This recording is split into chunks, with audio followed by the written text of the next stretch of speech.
Bueno, gracias a todos y todas las participantes. Le damos la bienvenida al doctor Matías Valdenegro, profesor asistente de Machine Learning de la Universidad de Groningen. Y hoy vamos a hablar sobre su charla de incertidumbres en el aprendizaje automático, modelos de lenguaje de visión amplia y visión por computadora. Matías, bienvenido. Muchas gracias por la invitación. Por fin, un almuerzo largo. Todas las incertidumbres de Chile, ¿no? Bueno, primero, ¿de dónde vengo yo? Importante también mencionar esto. Yo hice mi bachelor o mi pregrado en la UTEM y después trabajé en el CMM por 2 años. Entre medio también trabajé para la industria. Incluso trabajé en el desarrollo de webpage.cl, por ejemplo. Y después me fui a hacer el máster en Alemania y lo completé en 2014. Yo me fui en 2012. Y después hice mi doctorado con una beca Marie Curie, que sale el proyecto que se llama RoboAcademy, y aquí lo ven en el mapa. Nuestro robot en Escocia se llamaba Nessie, porque era robótica submarina.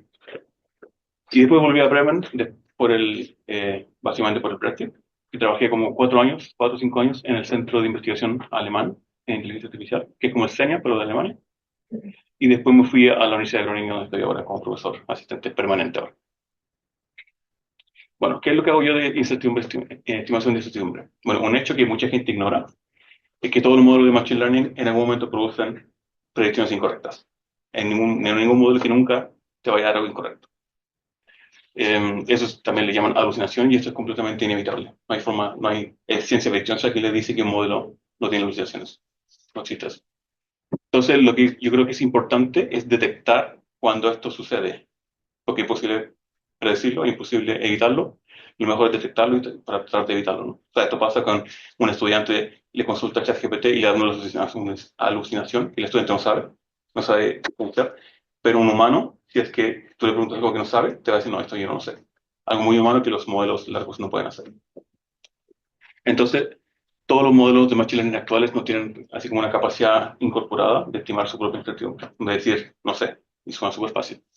Entonces, el punto de todo este campo es que la salida de incertidumbre refleja la correctitud de la predicción. O sea, a través de eso tú puedes decir, oh, si esto es probablemente correcto o es incorrecto.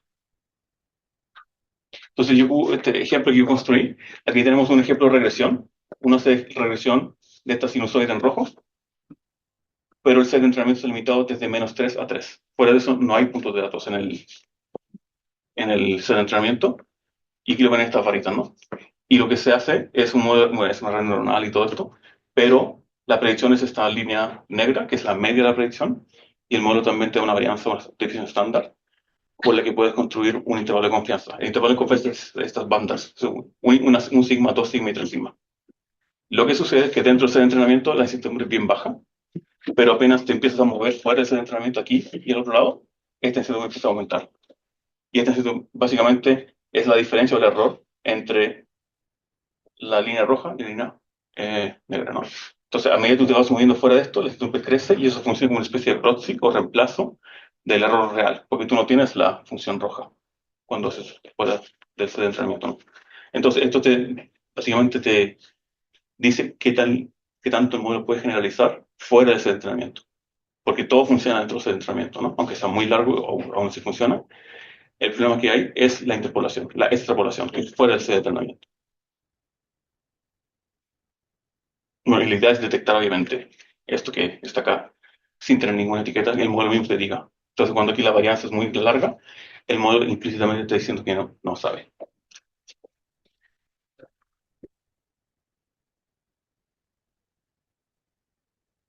¿Qué métodos usamos así como en Rapidin?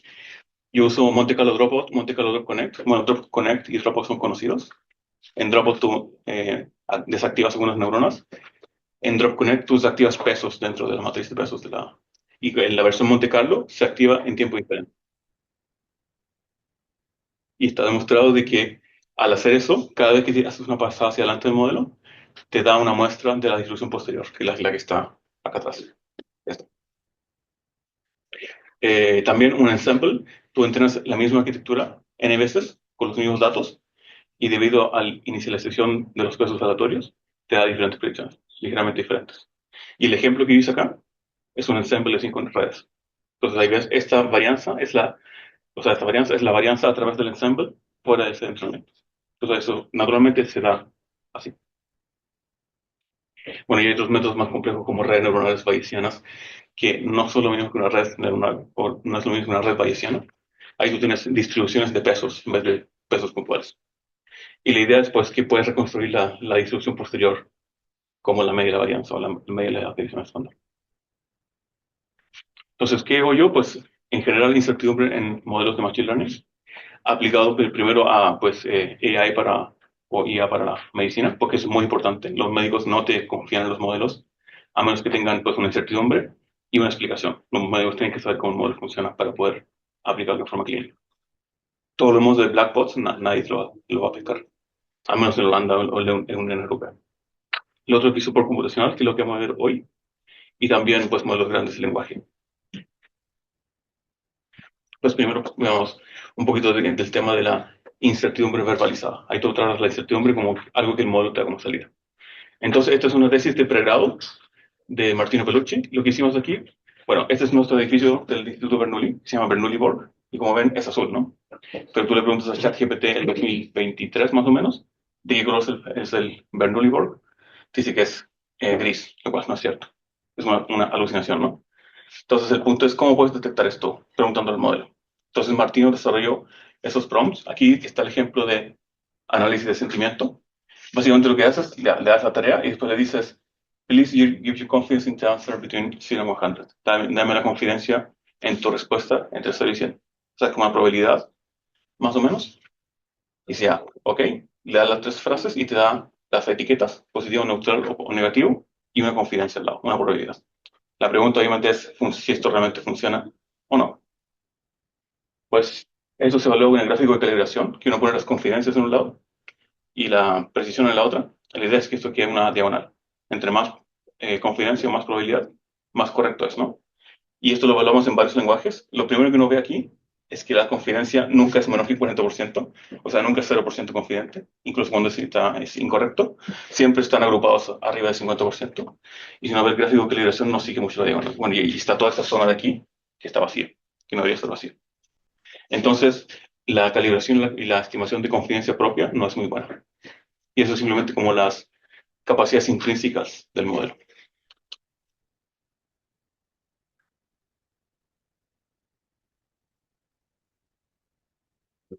¿Sí? Está bien. ¿Al español traducir como confianza nomás o no es No, no exactamente eso? estoy seguro. Hemos tenido varios problemas traduciendo términos Ya. de inglés al español, pero y por eso yo digo probabilidad. La probabilidad de ser correcto, esa es la confidence. Pero si es que confianza es otra cosa. Claro. ¿Sí? Es como trust, es lo que confianza, ¿no? Pero sí, por eso yo digo los términos en inglés, para no tener que traducirlos. Bueno, eso fue una tesis. Después Tobías, hicimos algo un poco más complejo. Primero extendimos la incertidumbre verbalizada a modelos de visión lenguaje. Aquí tú le das una imagen y un prompt, y la idea es que el modelo te responda al prompt, ¿no? Pero basado en la imagen. Y creamos un dataset de imágenes que yo capturé en mis viajes en Japón. Seleccionamos imágenes que son más o menos difíciles. ¿Y por qué Japón? Porque también yo pensaba que es un poco como fuera de distribución. O sea, el modelo realmente no tiene mucha información sobre Japón. Aparte de lo típico, por ejemplo, si pones una foto de una montaña en Japón, te va a decir que es el monte Fuji, obviamente. Y por ejemplo, aquí hay un ejemplo que esta es una tela que uno puede comprar en Japón, que tiene un montón de imágenes de sushi. Y la pregunta es, ¿cuántos sushis hay acá? Después de contarlos y decir, pues, que te dé una confianza, una probabilidad, o que te dé un intervalo de confianza. Y vamos a ver eso en un ratito más. Entonces, ese es un ejemplo del dataset. Son todas difíciles. Por ejemplo, aquí, este es un eh, cementerio budista, creo que es. Y la idea es contar, por ejemplo, cuántas gravestones hay. O, por ejemplo, aquí, ¿qué es lo que se ve acá? ¿Qué concepto hay en esta persona teniendo los yakitori en la mano? Es Wolverine, por ejemplo. Y eso no es tan intuitivo, a ver que un humano sabe eso, pero el humano no necesariamente sabe eso. Bueno, son 38 imágenes, no es mucho, pero son muy difíciles de clasificar, incluso por un humano. Y aquí primero, aquí se ven los prompts y las respuestas de GPT-4 con visión y de Gemini Provision, que es el modelo de Google en ese tiempo. Que no es el Gemini que existe ahora, el anterior. Porque esto fue desarrollado en 2023. En la primera le preguntas cuántos pájaros hay en la foto y GPT-4 te puede decir que no, que no. O sea, dice no, no es posible confianza 0% y eso está bien. Pues es un ejemplo. Si tú ves los otros ejemplos, por ejemplo, ¿cuántos pulpos hay en esta imagen? Hay 5. Y los dos modelos dicen que, bueno, uno dice 1 y otro dice 2, y realmente hay 5. El problema es que es 100% de confidencia. Si tú dices algo incorrecto, pero no estoy seguro, 0%, estaría bien. Pero no hacen eso. Y esta foto es facilita porque esta es una foto de la ceremonia de las linternas en Hiroshima. Y lo estima muy bien, pero también ¿por qué 90% y no 100%? Debe ser más alto, porque eso es muy común. Entonces, esto no promete mucho porque de estos casos solamente uno sería como bien correcto. En que GPT dijo, no, no puedo hacer esto.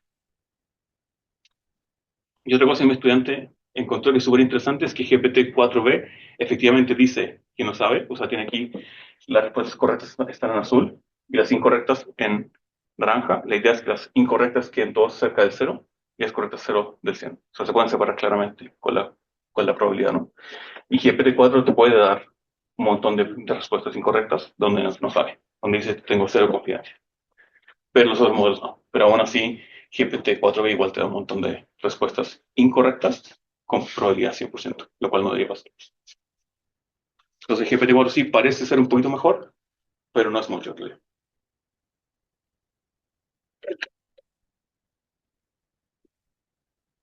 Bueno, aquí están los prompts que diseñó el estudiante. Unos son dar la media y la desviación estándar, asumiendo una gaussiana. Y el otro es un intervalo de confianza, generalmente un intervalo de confianza del 95% de confianza, ¿no? ¿Y qué pasa cuando haces eso? Pues aquí tenemos una imagen que ya la vimos, pero la primera es de los sushis. Hay 201 sushi, y eso lo contamos varias veces, es bien preciso. Y GPT-4, por ejemplo, dice ya media, 230 y 10 de decisiones estándar, que puede ser más o menos correcto. Pero si tú ves el intervalo de confianza, es completamente correcto. Es un intervalo que está muy fuera de la respuesta correcta, ¿no? Eso tampoco debería pasar. Otra cosa es que la media y la desviación estándar no corresponden al intervalo de confianza de abajo. O sea, GPT-4 no está haciendo diferencia de calcular una media y una varianza y después usarlo para construir un intervalo de confianza basado en la gaussiana. Es algo que parece un poco al azar. Lo único que hace en realidad es reproducir texto, que quizás eso no está en alguna parte del training set, porque tú ves GPT-4 y Gemini Pro te dan más o menos respuestas muy similares, dada la imagen, y quizás deben ser más diferentes. Pero, por ejemplo, con los pulpos te da 1, un intervalo de 1,1. Pues tiene solamente un punto, lo cual no es un intervalo de confianza válido, de hecho, a pesar de que hay 5. Y la última ya es un poquito mejor, pero no así está fuera. Y de hecho, estos son los peores ejemplos, los mejores ejemplos no son tan buenos. En muchos casos no te da la respuesta, digamos, correcta o el intervalo. Y la idea es que el intervalo te codifique la incertidumbre en el largo, ¿no? Pero los modelos simplemente no hacen eso. Y esto pasa simplemente porque el modelo no está entrenado para eso y porque simplemente reproduce texto. O sea, está entrenado en cantidades monstruosas de texto y en los textos de estadística vio intervalos de confianza y ahí lo relaciona con el prompt que le damos y nada más. Pero no hace inferencia, digamos, estadística para hacer eso, que es lo que la gente espera. Entonces, ya, ahí decimos que los VLM no pueden hacer incertidumbre de regresión. Bueno, este es un trabajo de mi hijo que ya estamos escribiendo un paper. Lo que hacemos es tomar las incertidumbres probabilizadas que vimos antes en el dataset, pero corrompemos las imágenes con ruido, por ejemplo, JPG, desenfocar o ruido gaussiano. Esto es bastante común en incertidumbre y se ha observado que en modelos apropiados de redes neuronales, la incertidumbre se degrada con la corrupción. O sea, debería pasar es que la imagen, entre menos realista es, más incierta debe ser, ¿no? Y vamos a ver qué pasa cuando hacemos eso. Bueno, aquí tienen en diferentes Claude, Gemini y GPT, y diferentes severidades, por ejemplo, de ruido gaussiano, desenfocar y compresión de JPG. Y ven dos líneas. Uno es el accuracy, que es en azul, y la confidencia como media, en rojo. Y lo que debería pasar es que estas dos siguen en paralelo. Y uno puede empezar a ver que aquí, por ejemplo, el accuracy baja mucho y la confidencia no baja. O sea, el modelo te da la misma confidencia o la probabilidad cuando la imagen está muy corrompida, pero el modelo no puede clasificar eso correctamente. Entonces, no puedes usar la confidencia como un proxy de la precisión, de la accuracy. Y eso no debería pasar. La idea es que ambos vayan bajando, tal que la confianza te funcione como un proxy de la accuracy. Entonces, el gap muestra lo que se llama la sobreconfidencia. Y una cosa que es interesante que también mi estudiante descubrió es que GPT-4 fue entrenado usando ruido gaussiano en las imágenes, porque te los puede detectar. O sea, aquí está el rejection rate en verde de GPT, y efectivamente para el ruido gaussiano detecta más cuando la corrupción es más fuerte, pero no para los otros tipos de ruidos. Entonces, de esa forma, pues, empíricamente extraer un poco de información de cómo fue entrenado GPT-4, porque no hay información pública de eso, ¿no? Pero, por ejemplo, en Defocus funciona un poquito hasta que llega al plató de la mitad, y para comprensión JPG no está entrenado para eso. Entonces, OpenAI está considerando esas cosas un poco, pero no completamente. Y aquí son solamente 3 corrupciones, hay un set de corrupciones mucho más grande, que de seguro tampoco funciona.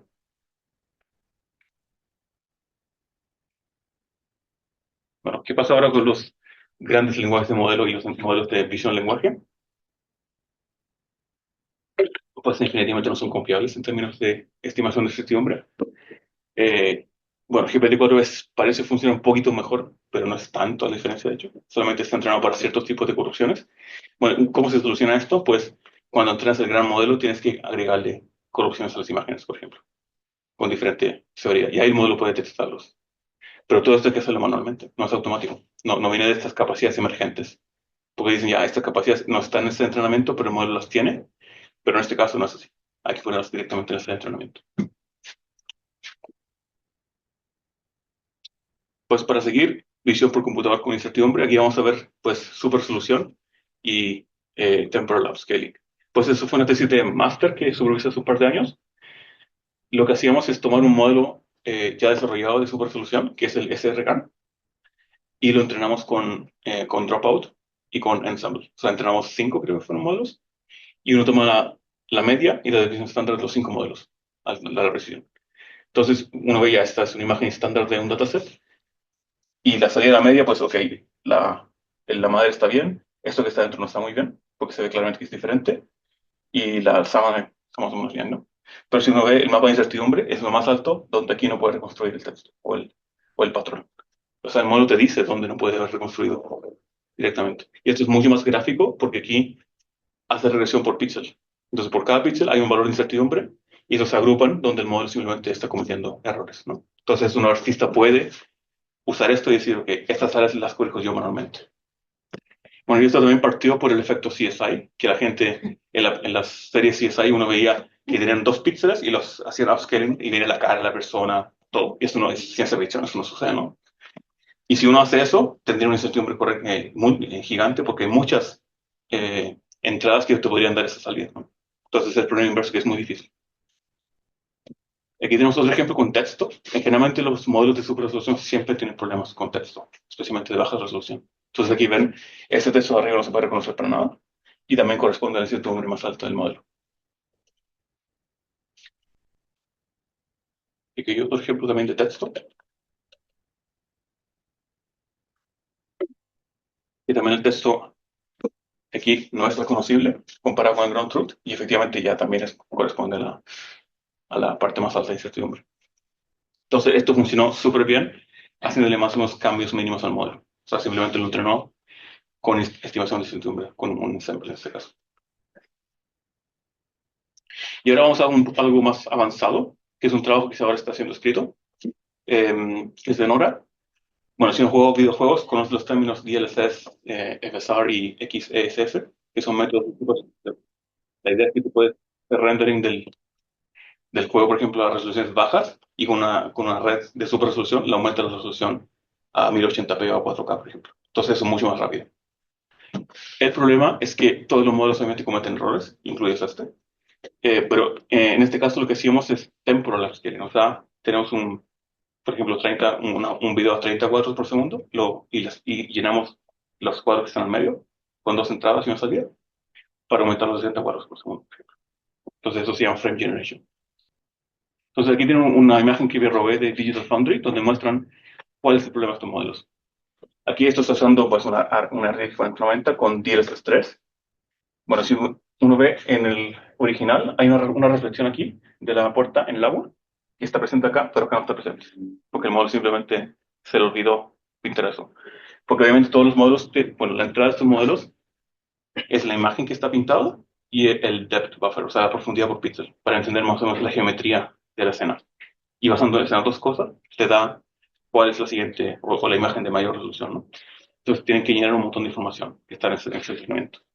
Entonces, obviamente, siempre van a haber artefacts, ghosting y otras cosas que no van a suceder. Entonces, esa es toda lo que reclaman los jugadores de videojuegos, que funciona muy rápido, pero ahora la calidad de imagen no es muy buena. Entonces aquí muestro ya, yo mencioné que todos los modelos cometen errores en cierto momento, y aquí los colores los puedes ver visualmente, ¿no? O cosas que faltan, o ghosting y todo eso. La pregunta es cómo entrenar su modelo de este tipo con incertidumbre para que te diga qué píxeles confiar y cuáles no. Sí, entonces la idea era que, por ejemplo, el usuario o el artista que está usando esto puede detectar qué píxeles son más inciertos y tratar de usar otro método de subresolución, por ejemplo, en vez de usar DLSS.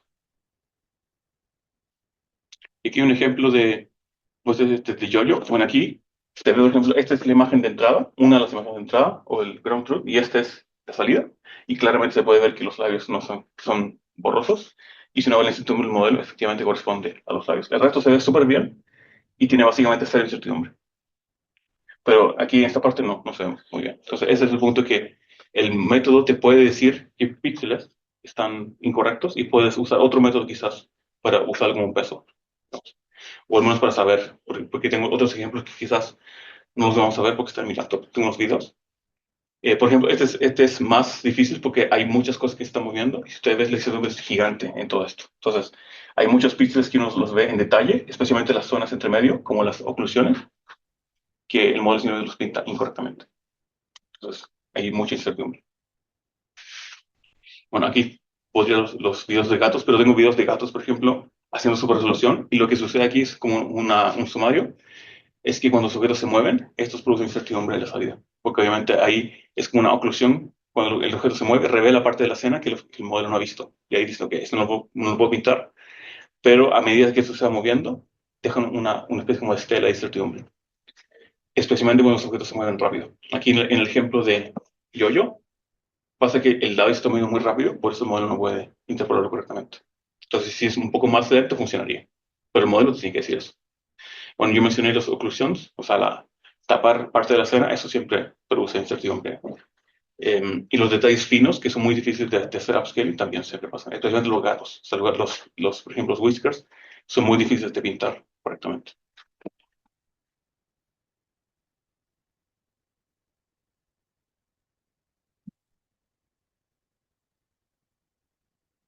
Pues para terminar aquí, el tema de la incertidumbre de la entrada.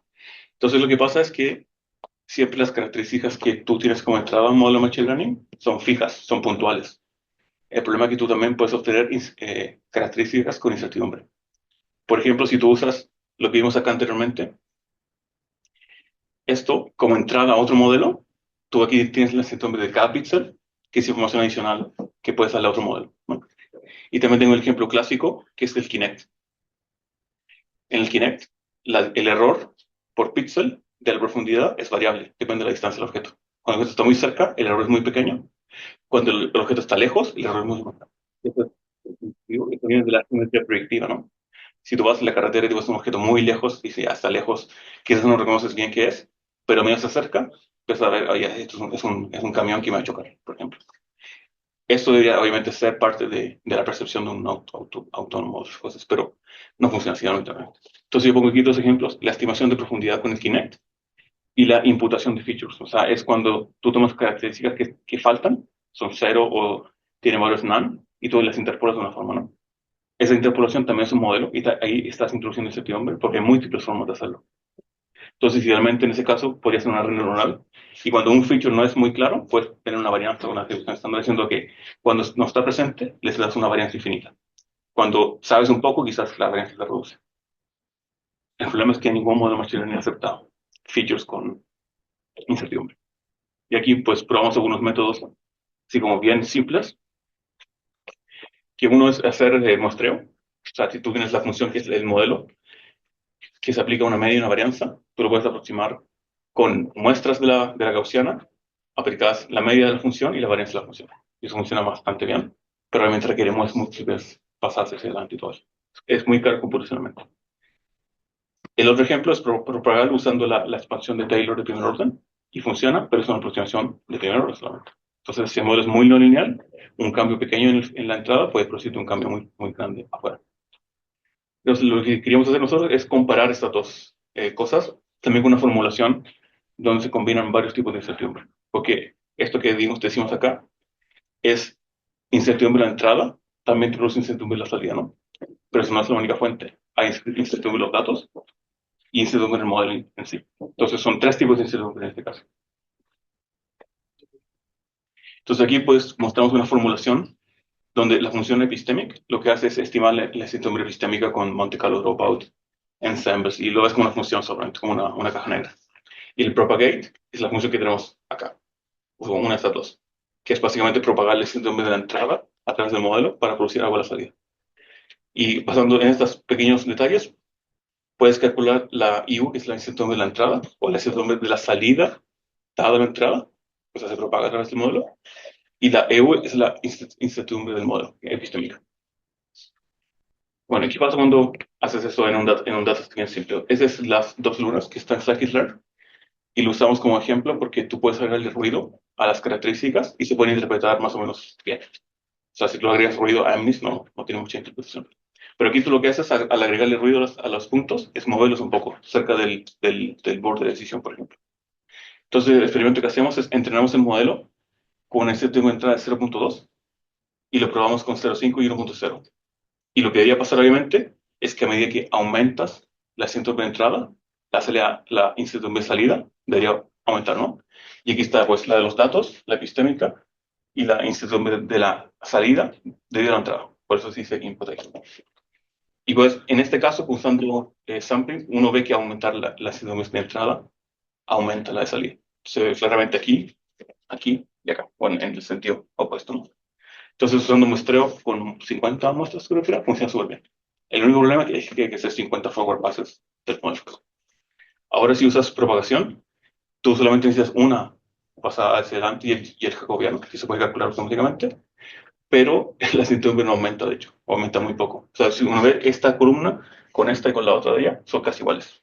Entonces, el modelo sí no propaga muy bien la incertidumbre, porque es una aproximación lineal. Y lo que sí sucede es que la incertidumbre epistémica del modelo aumenta correspondientemente. Entonces, es como una falla de la formulación, digamos. Pero bueno, eso no debería pasar como mencionamos acá. Entonces, decimos que Monte Carlo Sampling funciona mucho mejor, es lo que es más caro. Entonces, ustedes ven claramente que una cosa que sucede es que todos los métodos de incertidumbre usan sampling o muestreo, y eso simplemente es muy bueno en términos de calidad, pero es mucho más caro. Por eso, de hecho, muchos modelos no usan esto. Pero eso es como un pequeño paso para, en muchos años quizás, tener modelos estándar que puedan tomar incertidumbre de la característica por los features. Eso no existe. O sea, hay como 5 papers en todo el campo y 2 de esos son nuestros. Porque funciona muy poco. Porque nadie asume que ¿Los papers son teóricos o sí hay tienen mucho alguna teórico. aplicación igual? No hay ninguna aplicación. Yo de hecho tuve que buscar una aplicación para obtener datos. Ya. No. Es que me llama la atención porque tú mencionaste al comienzo la, El la, Kinect. la aplicación que has hecho en medicina. Y típicamente cuando uno tiene anotaciones, tienen incertidumbre porque de repente le preguntáis a 5 médicos y 2 te dicen que Sí. tiene la enfermedad y otros que no. Pero Cuando eso hay es la incertidumbre de los datos, no de la entrada. Ya, La entrada es literalmente la entrada al modelo. Pero sí, o sea, hay mucha investigación sobre incertidumbre en los datos, que sí, generalmente es las etiquetas. ya. Pero también Pero no, está no la... es de entrada, que tú digas aquí y tengo estos datos de entrada, pero o ahí la de entrada sería, por ejemplo, si tú usaste una máquina para generar la imagen, Sí, ahí ahí podrías tener, mira, este píxel de acá o esta zona, la máquina no la genera tan bien. sí, por ejemplo, yo tengo un estudiante de máster Mm, que está usando Blender para generar imágenes estéreo ya, y usando un algoritmo estéreo puedes obtener la incertidumbre del estéreo. Y eso es un algoritmo sintético que te genera imágenes de profundidad con incertidumbre. ya. Porque, por ejemplo, jugamos 3 algoritmos diferentes de depth, todos te dan depth diferente y la media y la varianza te da la diferencia. Ya. Y ahí Entonces, ahí podéis sí, tener sí, incertidumbre asociada a la sí, entrada. sí, Ya. sí. Pero eso no es muy estándar. O sea, no hay datasets, no hay nada hecho. Por eso lo encuentro interesante, es como hay nicho. Sí, pero tú lo piensas, hay muchas aplicaciones reales donde eso viene. O sea, primero el Kinect. Y el Kinect no es el único sensor que hace eso. Todos los LiDARs tienen el mismo problema. Que entre más lejos está el objeto, más error hay en la medición. El problema es que el Kinect, o sea, el Kinect se te lo puede dar fácilmente la incertidumbre, pero el LiDAR, por ejemplo, no es tan fácil. Tendrías que tener varios LiDARs sincronizados y calcularlos diferentes, por ejemplo. Pero también una cosa que se debería hacer a futuro es crear sensores que te den también la incertidumbre del sensor directamente. Eso generalmente se ignora. O sea, digamos, en la matemática se puede estimar la incertidumbre, eso pasa mucho en robótica, pero no en machine learning. No. Pues si todos los datasets estándar no tienen incertidumbre de las características o los features, y deberían tener, dependiendo de la aplicación. En imágenes médicas, por ejemplo, también se usan algoritmos para interpretar los sensores, eso también te produce una incertidumbre. Todo hecho de produce, cuando es procesamiento, tú aumentas la incertidumbre. Está entrando. Entonces, la idea es hacer que esto sea más real. Por ejemplo, puedes ver en los grandes modelos de lenguaje, si tú escribes en chileno, algunas palabras tienen múltiples interpretaciones, ¿no? ¿Cuál es la interpretación que elige el modelo? O cómo dices el modelo que esta palabra puede tener varias interpretaciones. Eso no se puede hacer. O si cometes faltas de ortografía. Por ejemplo, si vas a Google, Google interpreta que esta palabra debería ser esto, ¿no? Eso es un supuesto. ¿Cómo le puedes una palabra y decir, que esta palabra aquí puede ser estas tres valores? Eso sí, en incertidumbre. Yo creo que eso es mucho mejor, porque también el lenguaje es mucho más variable, más fluido, que simplemente una frase y nada más, ¿no? Matías, ¿puedo aprovechar de hacerte una pregunta que nos Sí. comentan en el chat? Renzo Larenas pregunta si la incertidumbre que se ve en los heatmaps se obtuvo con MC Dropout. Esta creo que es un ensemble, pero sí. Y para un detalle que faltó mencionar, lo que se ve aquí como un heatmap es la entropía de las probabilidades. Entonces el valor más alto, está como en verde, es el logaritmo de 2.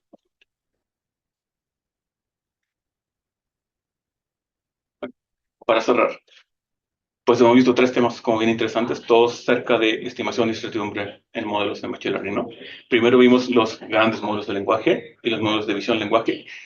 Ninguno de ellos puede estimar automáticamente su incertidumbre. O sea, no tienen capacidad de decir que no. Que en algunos casos que OpenAI y otras empresas han agregado esto al set de entrenamiento, funciona. Pero solamente en esos casos. Y que en esos casos ni siquiera los documentan, nosotros los descubrimos. Y fue un estudiante pregrado y descubrió eso. No hay que ser nivel de doctorado para descubrir algo así. Entonces yo creo que OpenAI quizás a futuro va a empezar a hacer más de esto y va a detectar más casos que son como erróneos, ¿no?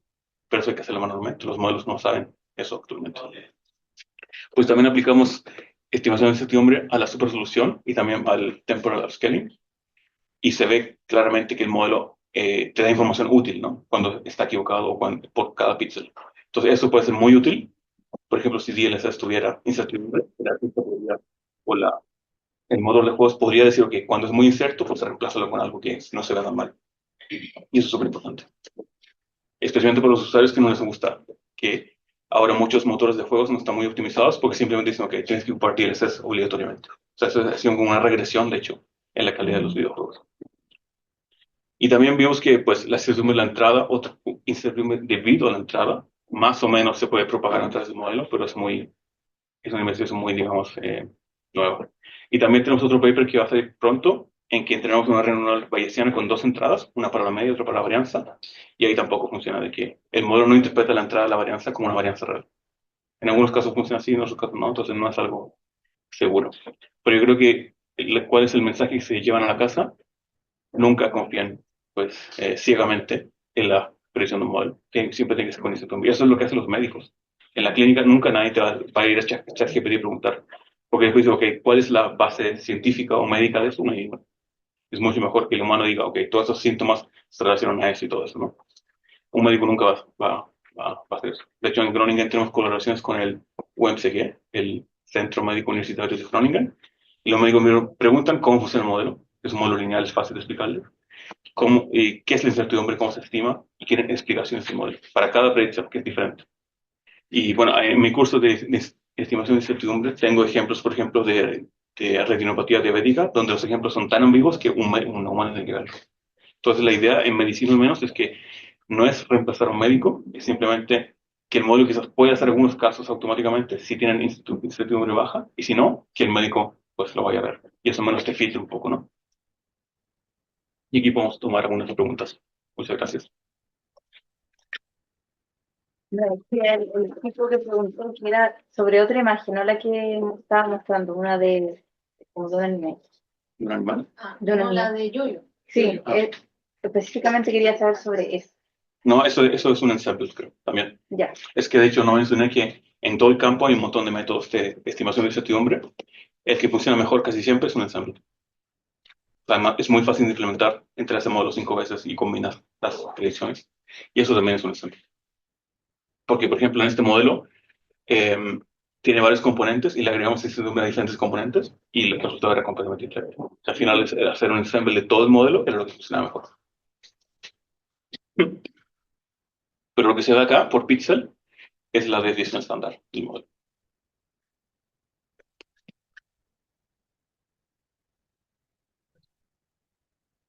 ¿Cómo ves tú el avance en la investigación de lo que tú mencionabas al comienzo, de predecir que el modelo puede más o menos estimar, mira, aquí no estoy muy seguro de mi respuesta, así que probablemente en mi interacción voy a tener que decirle al humano, sé que aquí no sé. Mostraste un par de ejemplos de eso, ¿cierto? Sí. Pero ¿cómo va avanzando esa línea y Muy cuáles lento. son las líneas de investigación en esa área? Bueno, una línea claramente, nosotros vimos que se usa mucho el muestreo, usar ensembles, hacer lo mismo, pero con un solo modelo. Entonces hay formas de hacerlo, pero es aproximado solamente. Entonces tienes un modelo, un solo modelo y que hacer solamente una cosa hacia adelante. Y la otra es hacerlo en un LLM, en un gran modelo, sin reentrenarlo, porque nadie tiene los recursos para reentrenar un modelo. Porque todos estos métodos se aplican cuando se entrena un modelo, ¿no? Si tú no tienes acceso al entrenamiento, no se puede hacer. Entonces habría que convencer a OpenAI o a Hugging Face o a alguien que haga eso. Yo creo que esa es una gran tarea, porque quizás eso llega a ser parte de la regulación, porque eso es parte de la regulación médica, por ejemplo. Para tener dispositivos médicos con Machine Learning, necesitan tener estimación de incertidumbre. No dice cómo, pero tienes que tener una forma que te dé una probabilidad que el médico pueda interpretar. La calibración, por ejemplo. Pero para grandes modelos de lenguaje todavía no se hace eso. Y bueno, puede ser regulación o las empresas pueden hacerlo por sí mismas. Y de hecho, por ejemplo, se descubrió hace unos años que GPT-4 es un ensemble de 3 redes. Si tienen un ensemble de 3 redes, pueden hacer la incertidumbre por gratis, básicamente. Pero no lo hacen. ¿Cómo se descubre eso? ¿Con No algo sé, experimental como lo que hizo tu yo creo que alumno? sí. Pero no sé, alguien dijo que quizás no fue descubierto, sino que fue como un leak de OpenAI. Ya. Pero también eso tiene sentido porque el ensemble hace que el modelo funcione mejor, ¿no? Y eso también puede explicar por qué GPT-4 es mucho mejor que los modelos. Y de hecho, yo le decía a mi asistente, pues, nada funciona pues hagan un ensemble de diferentes modelos y eso también mejora un poquito, ¿no? Entonces eso es básica teoría de Machine Learning. Sí. Pero yo creo que primero es convencer a la gente que lo haga, a los desarrolladores, convencer a OpenAI y también poner más investigaciones. Porque mucha investigación, por ejemplo, que va a NeurIPS, a ICML y todas las conferencias, es muy teórica, no es práctica. Y yo hago cosas mucho más prácticas como ven acá. Eh, Solo para saber, porque me da mucha curiosidad, eh, porque estamos hablando todo el tema de la explicabilidad Sí. y aparte de eso, la incertidumbre. ¿La incertidumbre se considera parte de la explicabilidad del modelo? No directamente, pero yo creo que sí que algo te da. Por Sí, ejemplo, porque yo lo pensaría como que por último te está diciendo, como que te explica que no estás seguro de algo. Sí, Entonces, sí. te da explicación. Sí. Pero tal vez, como digamos, en términos de línea investigativa no están unidos, porque al menos yo nunca había escuchado de todo lo que he leído, que no es tanto tampoco, de XRI, como que nunca lo había mencionado jamás. Entonces igual es como súper vacío, esto es como un hoyo, digamos, Sí, donde falta gigante. mucha investigación. Sí. Bueno, todos estos métodos de explicación, de hecho, son modelos también. Por ejemplo, explicas el gradiente de la salida versus la entrada, eso es un modelo. Y tengo un paper donde mostramos que tú puedes aplicar incertidumbre a eso también. Tener incertidumbre en la explicación, porque la explicación puede ser incorrecta también. ¿A qué lo aplicaron ahí? ¿Mm? ¿A qué modelo de explicabilidad? No, a lo aplicaron? modelos, fue GraphCam, Guided Backpropagation, creo que Integrated Gradients. Son modelos muy simples. Y Ya. luego como más simple que como creo que era Lime y el otro Y era Lime, sí, Lime también. Y GradCam es muy usado. ¿Qué encontraron ahí? ¿Te acuerdas? Tiene función. Tiene incertidumbre muy grande. Lo que pasa es que GraphCam, tú tienes que elegir una capa que explicar, ¿no? Entonces, tienes que ponerle más supuestos a uno. Y eso aumenta la incertidumbre. No es tan automático. Ya. aquí hay otra pregunta del chat. Preguntan, ¿hay una relación entre el tipo de contenido de la imagen y el mejor método para la estimación de incertidumbre o simplemente es el mejor ensamble? Yo creo que es el mejor un ensamble. Sí. O sea, con el contenido no creo porque al final depende del modelo. Porque un ensemble no requiere hacerle cambios al modelo. Entonces, el rendimiento del modelo no cambia. Pero, por ejemplo, si agregas dropout, el rendimiento del modelo puede cambiar. Puede mejorar o puede empeorar también. Porque haces una edición al modelo, ¿no? Entonces, eso también pasa con métodos que intervienen mucho en el modelo, que te baja el rendimiento de la tarea principal, y eso tampoco es algo que tú quieras. Así que el ensemble generalmente es mejor. O al menos es muy difícil vencer un ensemble en el estado de arte.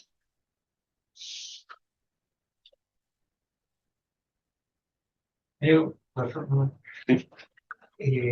¿Hay algún estudio que muestre cómo incide el algoritmo para instanciar el modelo, dados los datos de entrada?